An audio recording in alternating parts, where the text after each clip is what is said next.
chances, like a brand new pair of jeans. I feel like taking chances. I feel a lot like 17.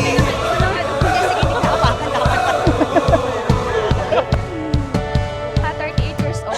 I feel like windows roll down New City streets and cabs. I feel like anything can happen. Laughing, you take me right back. Oo, gundo. Never thought Patay ka sa hipon. Patay ka sa 150,000. like when I close my eyes and don't even care if anyone sees me dancing. Like I can fly and don't even think of touching the ground. Like a heartbeat skip, like an open page, like a one-way trip on an aeroplane. Thank you for being a good boyfriend in the past 8 years. It's time to be a great husband and father. Thank you for loving me. I love you.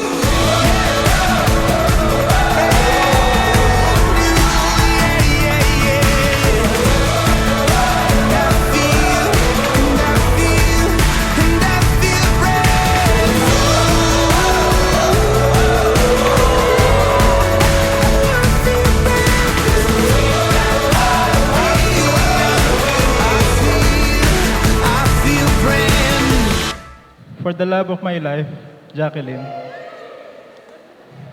Before you, I only see life in black and white.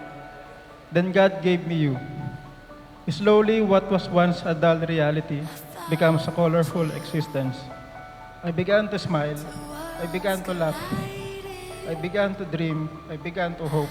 Finally, we will enter the married life. Does not sound exciting sa marami dito kasi lalo na sa mga more than 5 years married na. But one thing for sure na alam ko, yung nafe-feel ko today as I look into our future is one of the best feeling I ever had. Kaya salamat sa simpleng hi, 8 years ago mo, nandito na tayo.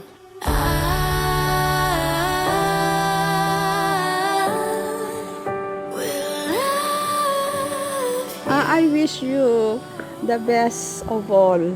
And may your marriage be a successful marriage. Ito yung araw na umpisa ng buhay ng asawa mo.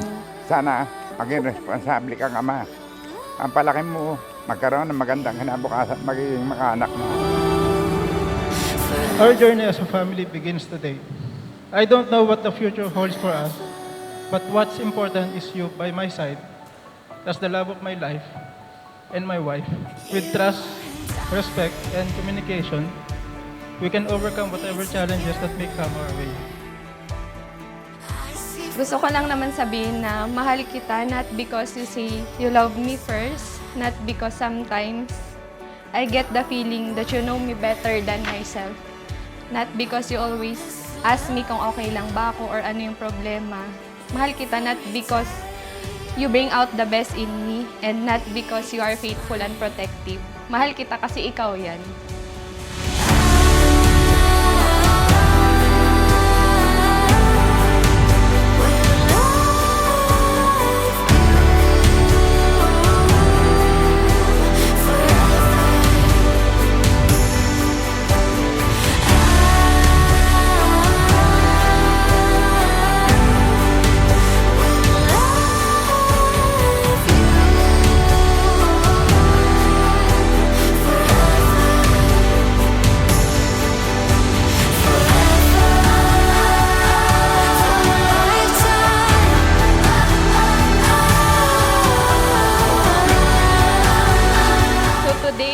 Of all these people, by God's grace, I declare that His words in Proverbs 18:22 will come true.